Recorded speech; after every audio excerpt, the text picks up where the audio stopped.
अच्छी विस्तृत करने रूप देख के ऐसे यह प्रश्नोत्तर के माध्यम से आचार्यों ने अपने जीवन को एक महान बनाने का पुरुषार्थ बता रहे हैं। अब आगे कहते हैं, पुत्र विधेयो यत्नो विद्याभ्यासे सदौषधे दाने अवधीर्णाक्व कार्या खलपरयोषेत् परधनेषु पुत्र विधेयो यत्नो विद्याभ्यासे सदौषधे दाने अवधीर्णाक्व कार्या खलपरयोषेत् परधनेषु। यत्नः प्रयत्न कुत्र कहाँ विधेयः करना चाहिए। प्रश्न किया कि प्रयत्न कहाँ करना चाहिए, तो उत्तर मिला कि विद्याभ्यास, विद्या के अभ्यास में सदा तथा हमेशा औषधे दाने, औषध दान में प्रयत्न करना है। अवधीर्णा अनादर व कहाँ कार्य करना चाहिए। अनादर कहाँ करना चाहिए, खल परयोषित परधनेषु। दुष्ट खल से लिया दुष्ट, और पर स्त्री और पर धन में क्या करना है, अनादर करना है।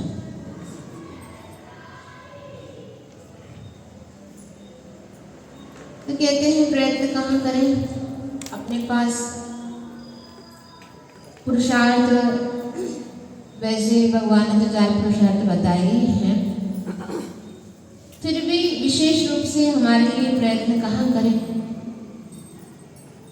तो इन्होंने बताया कि विद्या के अभ्यास में और शुद्ध औषधि दान में तुम्हें हमेशा प्रयत्न करना चाहिए। जो बात पहले कही थी वही बात अब सामने आ गई कि विद्या के अभ्यास में हमेशा प्रयत्न करते रहें, क्योंकि हे उपाधि का ज्ञान जो है वो विद्या के माध्यम से ही होता है। अगर विद्या नहीं है, ज्ञान नहीं है, तो क्या करेंगे हम, क्या छोड़ने योग्य है, क्या ग्रहण करने योग्य है, कोई भी ज्ञान नहीं होगा। और आजकल विद्या के बिना किसी का महत्व भी नहीं है। पहले के काल में उतना विद्या का महत्व नहीं था, लेकिन आज विद्या का बहुत महत्व बढ़ गया है। उसके बिना व्यक्ति को तुच्छ माना जाता है। तो कहाँ तक हो, कोई भी सामने आता है, बच्चे चाहे वो बच्चे हों चाहे बड़े हों, तो पूछा जाता कहाँ तक पढ़ाई की है बता ना। यहाँ तक साधुओं तक पूछने लगे हैं, साधुओं तक पूछने लगे बताओ आप कहाँ तक पढ़ाई की है। तो आज महत्व उसके लिए बढ़ा दिया है। लेकिन यहाँ पर उस लौकिक पढ़ाई के लिए नहीं जो आत्म उद्धार का कारण है, वहाँ पर भी प्रयत्न करो, क्योंकि उसके बिना तुम शास्त्र भी नहीं पढ़ सकते। अगर अक्षर भी नहीं जानेगा तो शास्त्र कैसे पढ़ेंगे। तो वो भी आवश्यक है, और साथ साथ में हमारे लिए धार्मिक ज्ञान भी आवश्यक है। इसलिए कहते हैं जितना तुम प्रयत्न कर सको उतना विद्याभ्यास में अपन समय दें। फालतू में यहाँ वहाँ की बातों में बैठ कर के मोबाइल के माध्यम से या टीवी देखने में जो अपना समय खर्च होता है, उस समय का सदुपयोग हम किस में करें, उस विद्याभ्यास में करें। जब भी समय मिलता है तुरंत उठो और बैठ जाओ। कई लोगों की बहुत ज़्यादा रुचि रहती है तो फिरते समय भी उनका विद्याभ्यास चलता रहता है। कई लोगों को देखा बहुत ज़्यादा रुचि लेते हैं तो वो खाने पीने में भी, चलने में भी, उठने में भी उनका चिंतन उसी में लगा रहता है। कई बार तो नमक डालना भी भूल जाए, रोटी सेकना भी भूल जाऊँ, कच्ची रखते हैं। मतलब इतना ज़्यादा लगन रहती है कई बार किसी लोगों को, क्या काम कर रहे हैं वो अपने आप को भी भूल जाते हैं। तो इतना तल्लीन होकर के कई बार विद्याभ्यास चलता रहता है लोगों का। तो ऐसे विद्या अभ्यास करें और साथ साथ में उस विद्या का क्या करें, प्रयोजन भी तो होना चाहिए।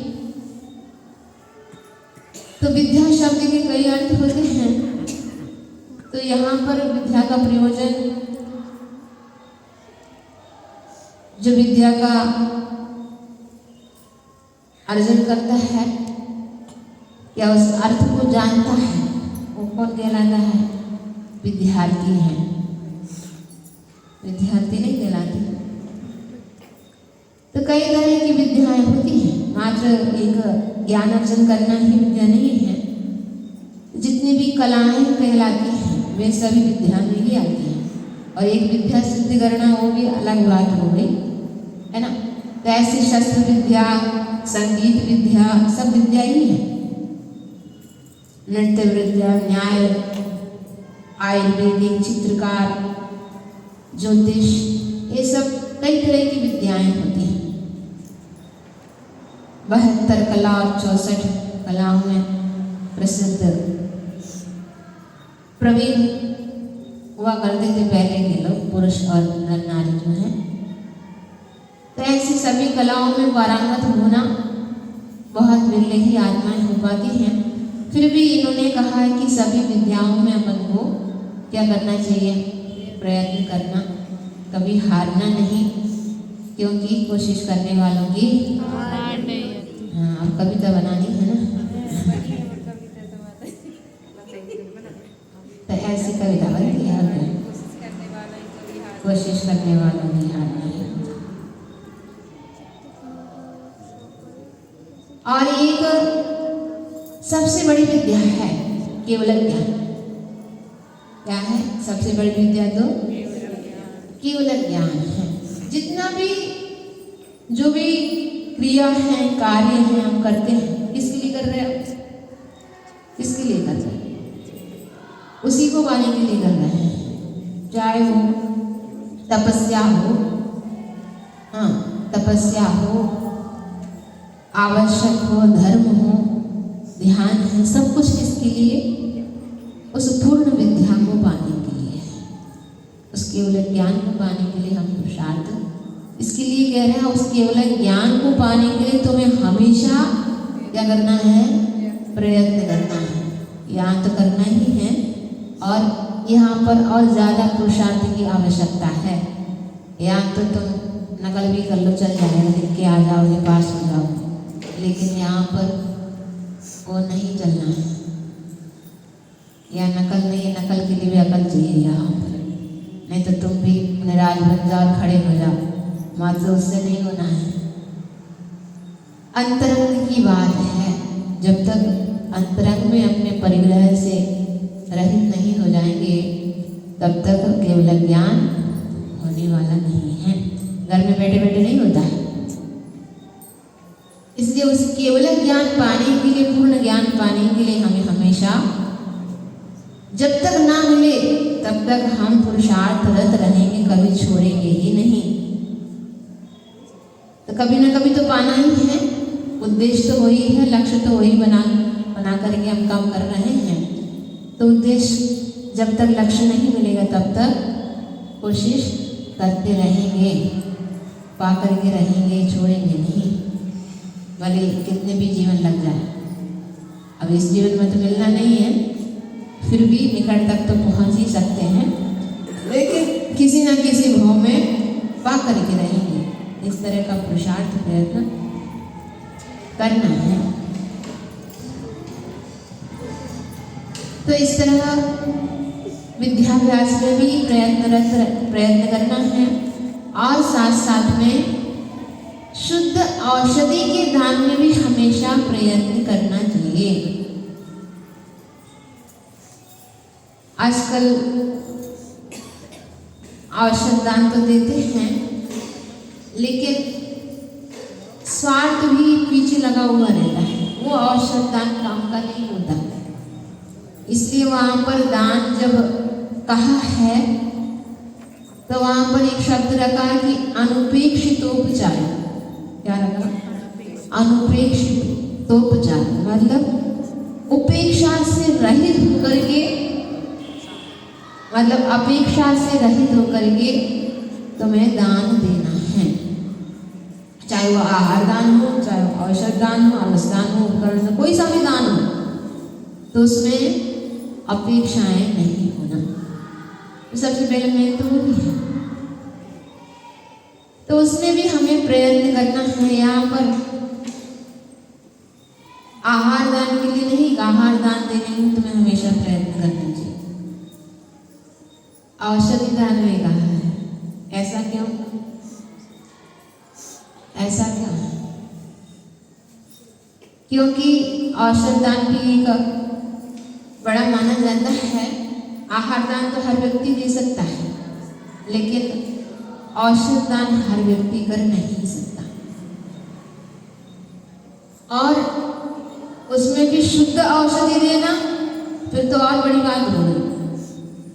आज कितने डॉक्टर से लोग बन जाते हैं, डॉक्टर बन जाते हैं, सभी के लिए ठीक ठाक करते हैं, औषधि देते हैं, सब कुछ करते हैं, लेकिन उनके अंदर क्या भावना रहती है? कितने भी डॉक्टर हो, जैन डॉक्टर भी क्यों ना हो, जब भी क्लिनिक में बैठेंगे या हॉस्पिटल जाएंगे तो सबसे पहले क्या बोलेंगे? भगवान आज हमारी दुकान क्या हो जाए, अच्छी चल जाए। इसका मतलब तुम्हारे अंदर क्या भावना है? मतलब सब लोग बीमार पड़े हैं और हमारे पास सब लोग आए और हमारी दवाई खाएं, है ना? तो सबसे उत्तम डॉक्टर तो वे होंगे जो सुबह से भगवान से प्रार्थना करें कि हे भगवान, कोई भी जीव रोगी ना हो, सभी जीव निरोगी दिखे और हमारी दुकान बंद हो जाए।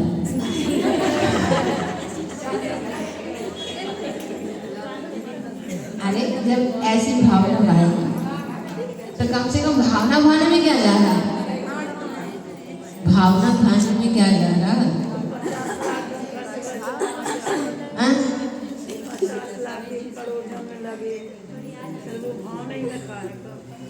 भावना तो 50 लाख कहाँ कमाएगा? किसकी भावना भाई? ऐसी भावना भाल आई तो रोके जो पैसा लगे वो कहाँ से वसूल कर? देखो, अब वसूल करने के लिए तो करते रहते हैं, लेकिन भावना ऐसी रखो कि सभी के लिए कल्याण का कार्य बने। काम वैसे नहीं करना है, दुकान बंद हो जाए ऐसा नहीं है, लेकिन भावना भाने में क्या जा रहा है? तुम कर नहीं सकते हो, तुम अहिंसा का पालन कर नहीं सकते, तो क्या भावना भी नहीं पाओगे? इस जीव की रक्षा हो जाए, क्या भावना नहीं पाओगे? मारोगे उसको, माता जी हमसे हो नहीं सकता तो हम क्या करें? भावना भी नहीं करेंगे। अरे ये कोई बात होती? हमसे नहीं हो सकता है इसका मतलब हम भावना भी नहीं करेंगे, ये गलत है। हमसे अरे आपकी भावना निरोगी नहीं बन जाएगी, एक बात तो ठीक है, लेकिन कई बार आपकी भावनाएं भी, दुआएं भी काम में आ जाती हैं, तुम्हारी भावनाओं से भी ठीक हो जाते हैं। आज ऐसी भी ट्रीटमेंट होता है जो तुम्हारे दवाइयों के माध्यम से ठीक नहीं हो सकता, वो काम मात्र तुम्हारी ऊर्जा से, तुम्हारी ऊर्जा प्रदान करने से वो ठीक हो जाते हैं। किसकी ऊर्जा? नमोकार मंत्र की ऊर्जा उनमें दी जाती है, उसके माध्यम से उनका पूरा रोग जो दवाइयों से ठीक नहीं हुआ वो इसके माध्यम से हो गया। क्यों हो गया? हुआ ना, भावनाओं का फर्क तो पड़ता है।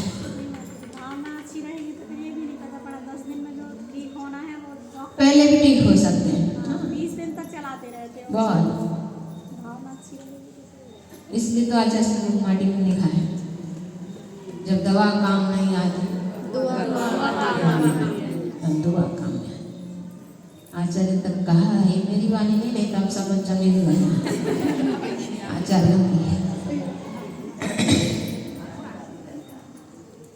तो इस प्रकार औषधि दान देने में भी बहुत बड़ा लाभ होता है। तो इसके लिए भी हमें हमेशा जब भी मौका पड़े, ऐसा नहीं मौका पड़ने के लिए तुम सोचते रहो मौका कब आए कब आए कब आए सोचते रहो, लेकिन जहाँ पर अपन को लगता है कि आवश्यकता है तो अपन वहाँ पर अग्रिम पद पर रह करके उनके लिए औषधि दान देना सबसे उत्तम माना जाता है। और कई बार गलतियाँ हो जाती हैं।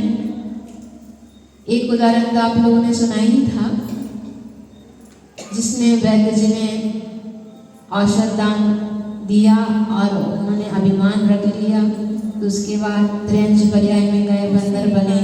उसके बाद पुनः उन्होंने औषध दान दिया, वहाँ पर 53 पर्याय में रह करके, तो उस औषध दान के फल से वो बंदर यहाँ से मरण करके देव पद को प्राप्त किया।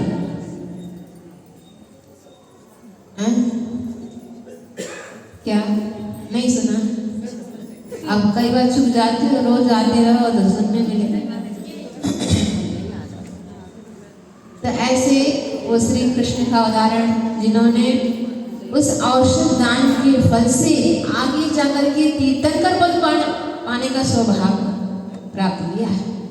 उसी वैयावृत्ति के फल से, उसी औषध दान के फल से वे श्री कृष्ण आगे जाकर के तीर्थंकर बनेंगे। तो ये भी वैयावृत्तिकरण भावना है ना, 16 कारण भावनाओं में। तो ये औषध दान देना भी एक वैयावृत्ति है। तो उसके माध्यम से तीर्थन पद तक भी प्राप्त कर सकते, इतना बड़ा सौभाग्य। और एक महिला ने जब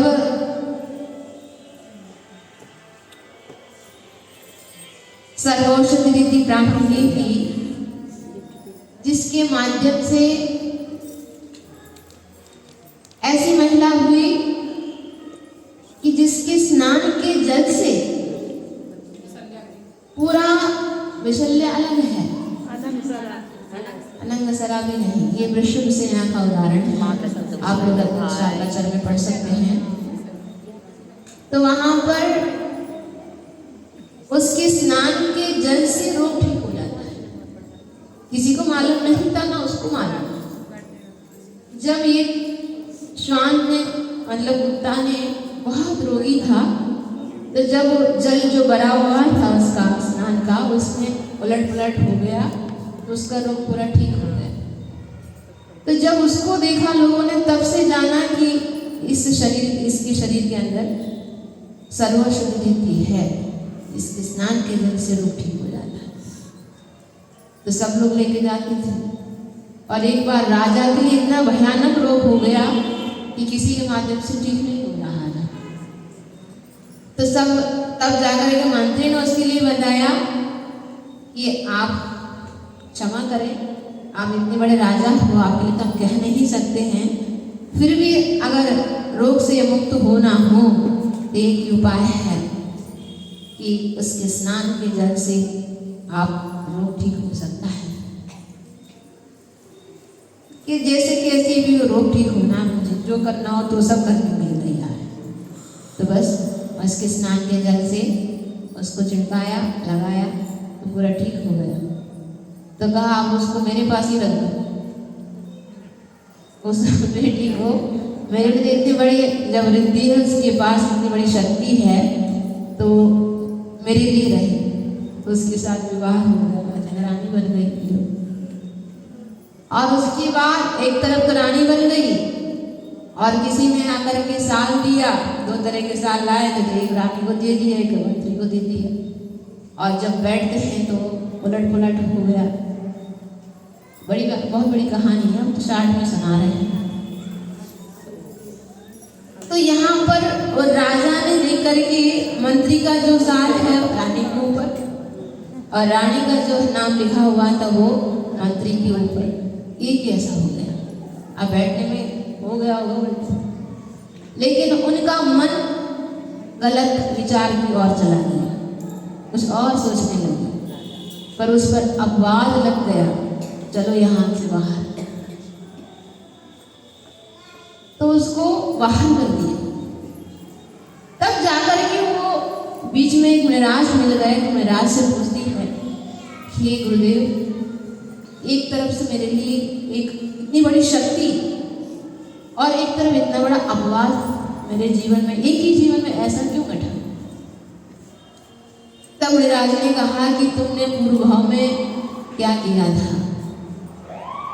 क्या किया था? उसने मंदिर में झाड़ू लगाने की काम करती थी, और जब मुनिराज आकर के बैठे थे, मंदिर में आए हुए थे और आकर के ऐसे स्थान पर बैठ गए, बहुत ज़्यादा ठंड लग रही थी, तो उनको लगा कि जहाँ पर थोड़ा गहरा स्थान हो तो वहाँ पर बैठ जाते, ठंड कम लगी। तो वो गहरे स्थान पर देख करके वे बैठ गए ध्यान में। और इसने देखा कि ये महाराज जी को हम वो जानती नहीं है, मुनिराज हैं कि ऐसे रहते हैं करके, तो उसको लगा कि अभी राजा आएंगे देखने के लिए, तो ऐसे इनको देख करके कहीं मेरे ऊपर कुपित ना हो जाए। तो उसने जितने भी कचरा मंदिर से झाड़ू लगा करके जो निकाली थी, कचरा पूरा महाराज जी को ऊपर डाल दिया, उसको पूरा ढक दिया, पूरे पत्तों से महाराज जी को ढक दिया, दिखे ही ना, महाराज जी ना दिखे। अब जब राजा आए, दर्शन किया, परिक्रमा लगाने लगे, तो वहाँ पत्ते हिले। अब श्वास तो लेंगे, कहाँ जाएंगे? श्वास लेंगे तो पत्ते हिलने लगे। तो उसको देख करके उनको लगा ये क्यों हो रहा है, क्या हो गया, यहाँ पर कुछ है, क्या है? जब उन्होंने पत्तों को हटा करके देखा, अरे महाराज, ऐसा काम किसने किया? मुनिराज को उनके ऊपर कचरा भी डाल दिया और उनको ऊपर से रख दिया। तुरंत उसको बुलाया, तुमने किया था? मैंने ये किया, मेरे लिए ज्ञान नहीं था, तो मुझे क्षमा कर दीजिए। तुमने जाना नहीं है मुनिराज कितने बड़े होते हैं और इनके ऊपर ऐसा उपसर्ग करने पर क्या फल मिलता है, तुमने जाना नहीं। तो उन्होंने क्षमा तो किया, मुनिराज तो क्षमा करेंगे ही करेंगे।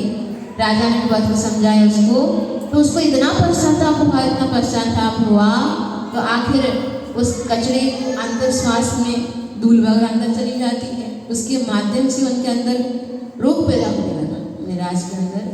तब उसने जाना, देखा, तो उसने अब स्वयं चला नहीं सकती है, वो स्वयं चला नहीं सकती है, तो ला करके वहाँ पर पहुँच जाती थी और उनसे श्रावकों से ये औषधि चला दो। उस औषधि को चलवा दिया था। उस औषध दान के फल से अभी तुम्हारे लिए क्या मिल गई? इतनी बड़ी शक्ति की सर्वौषधि रिद्धि प्राप्त हो गई, और तुमने जो महाराज के ऊपर उपसर्ग किया है उसका फल तुम्हारे लिए अपवाद लगा।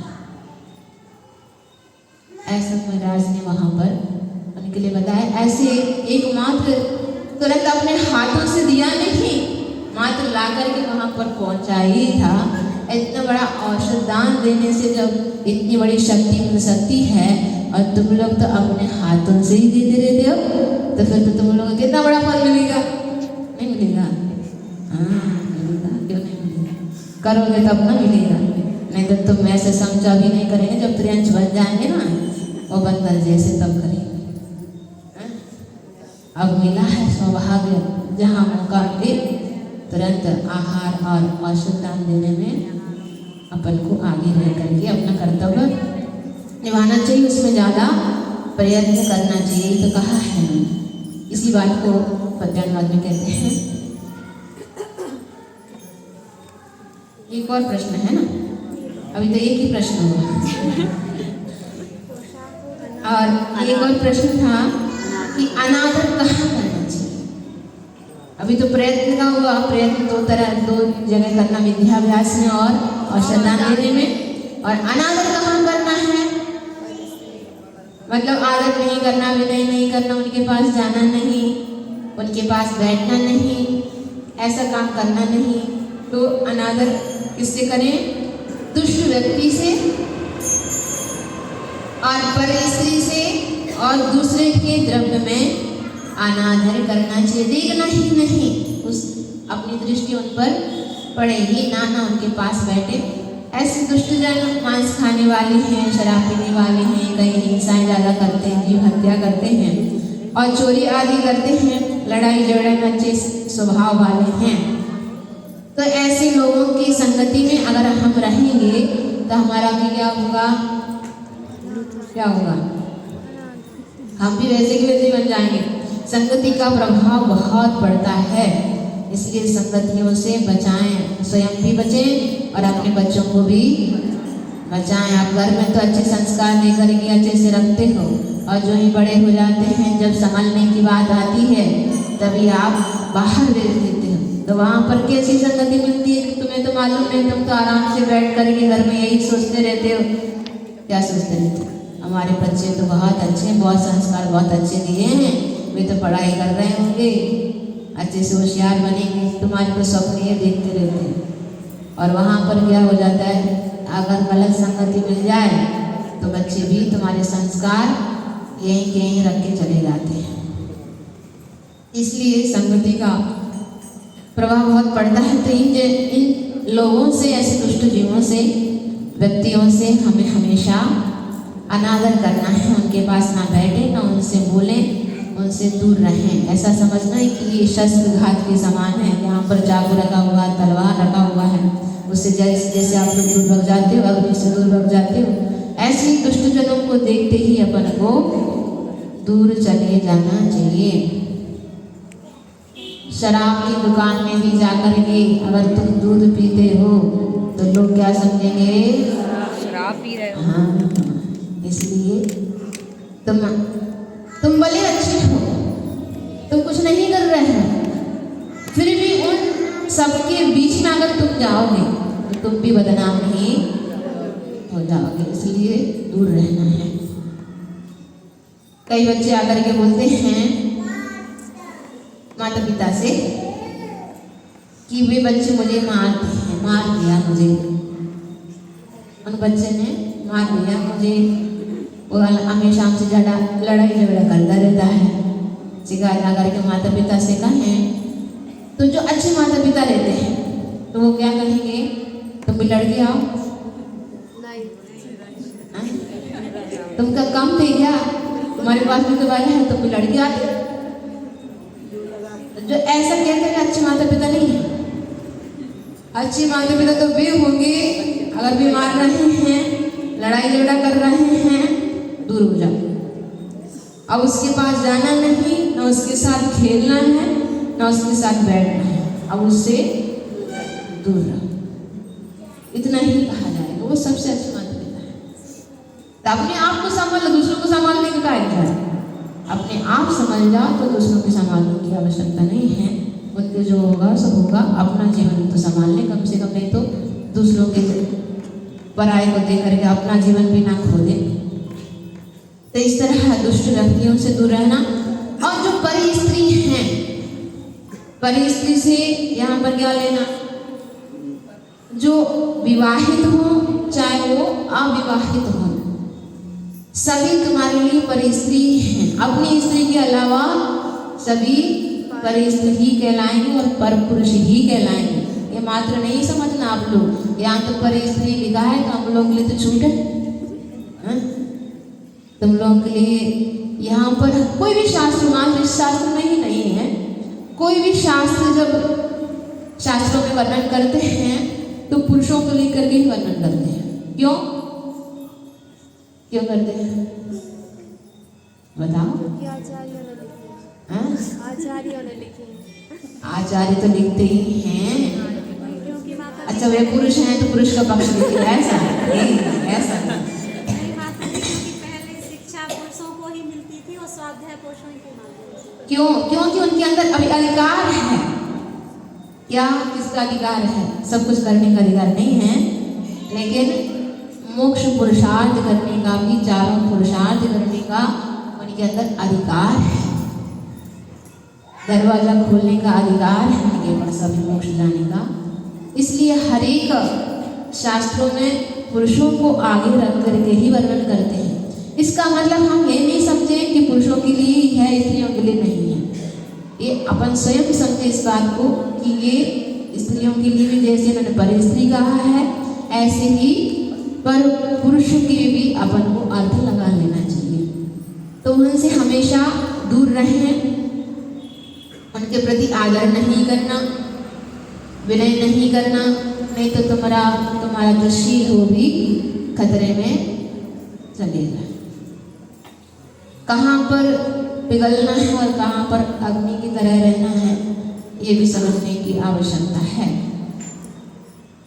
और दूसरे के द्रव्य में भी अनादर करना, अब अपना है ही नहीं है, दूसरों का है, तो उसमें भी हमें हमेशा उसको भी आदर नहीं देना है, उसना उठाना है, उसकी ओर दृष्टि डालना है। अपना है नहीं तो क्यों छूना तक नहीं, छूना भी मना है। तो इस तरह है, इन तीनों स्थानों पर क्या करना है, आदर नहीं करना, विनय नहीं करना, ना पास में जाना इत्यादि अनादर यहाँ पर करना है, ना कि देवशास्त्र गुरु के अनादर करना है। जहाँ करना है वहाँ तो करेंगे नहीं, और जहाँ नहीं करना वहाँ करने लग जाते हैं, इसलिए कर्म से और बंधने लग जाते हैं। तो इसी बात को गुरु महाराज ने अपने पद्यानुवाद में कहते हैं कि कहाँ बने पुरुषार्थी प्राणी, ज्ञानार्जन को करने में, तथा ही श्रेष्ठ औषध सद्पात्री को देने में।